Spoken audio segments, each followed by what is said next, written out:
as a great curation tool. You'll want to create an account. I've already done that, so I'm going to sign in for my account.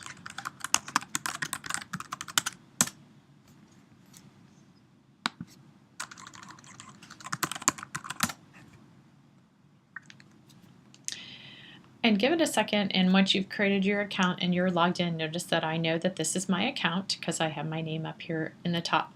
You're going to notice that this is a lot like Pinterest or somewhat like Scoop It, but what I love about it is it's created just for education and it's just for teachers and something that you can also share with your students. We'll talk about that in part 2. Everything is all the different content that has been posted onto the EduClipper. Let's go ahead and we're going to search for the solar system. And let's see what comes up. So I'm asking to search. So notice that I've got a link here because I can see the pink in the corner tells me it's a link. Here's another link to the solar system. Oh, how to create an edible solar system. And I think I might like that, so I'm going to go ahead and choose that. And so notice that down here I have a pair of scissors, which means I can reclip it to put it to my board, very similar to Pinterest. I could share it if I wanted to share it out to people. I can tell this person, Debbie, that I like it. I also can make a comment about it, or I could flag it if for some reason is inappropriate. So let's go ahead and I'm going to clip that onto my board. Edible solar system. I'm going to add a tag, solar system. Then I'm going to go down and I'm going to create a new clipboard because all I have on there right now is Common Core Math. So let's create a new clipboard and I'll call this Science. Okay, and then I'm going to go ahead and EduClip it. And now when I go to My Stuff, which is the second tab here, notice that I can look to see that here's my different boards and this is my science board, and I've clipped that into my science board. I have this under my Common Core math board that I currently have there. So notice see clipboards, and I've clipped 2 items here. So I have a lot of different options for doing that, but I might want to search, and if I have the option over here to search by websites, documents, videos. So I'm going to choose videos,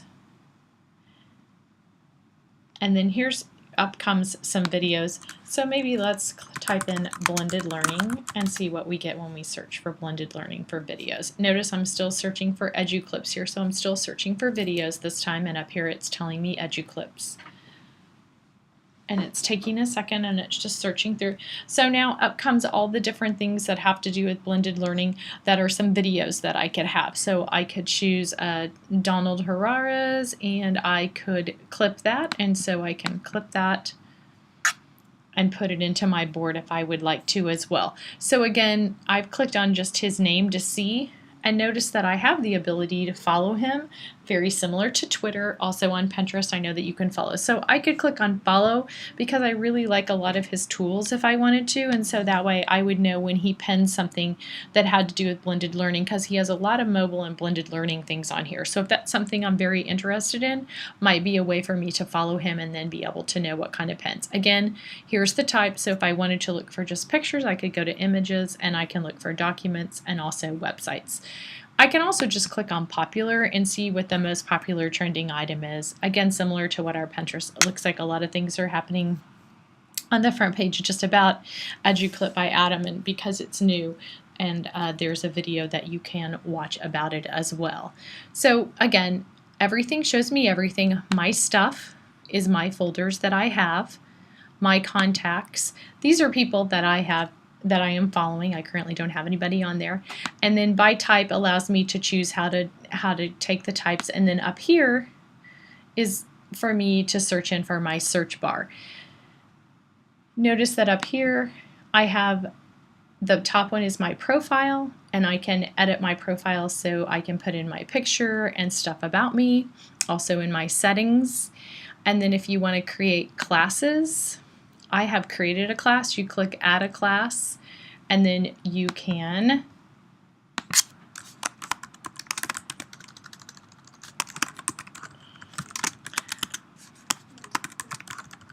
type in a name.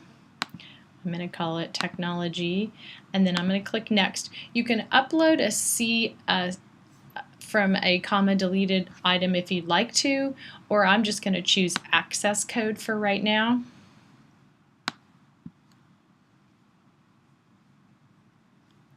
Sorry. And then when I choose that, then I have a class here and I get a group course code for that class. So I give this SPXEIW to my students, and that way then they can log on and get my links from the boards that I have created just for them. The permissions tells me that I have to approve before they can add something to the clip. I can keep it private. Can the person in my class upload their avatar if they want to? Others can see the student's last name and I could mark that yes or no. Others can see the student's email and social information, and so I can keep this very private. I can just allow the students to interact with the clipboard and make comments, but again, I can say that I want to approve everything before it happens. Notice I don't have any students enrolled, and I can edit the class details, so if I made a mistake I could go back and fix that. If I just want to add a student because maybe somebody couldn't log in for some reason, I can just put their name in there, and then that's how they would log in.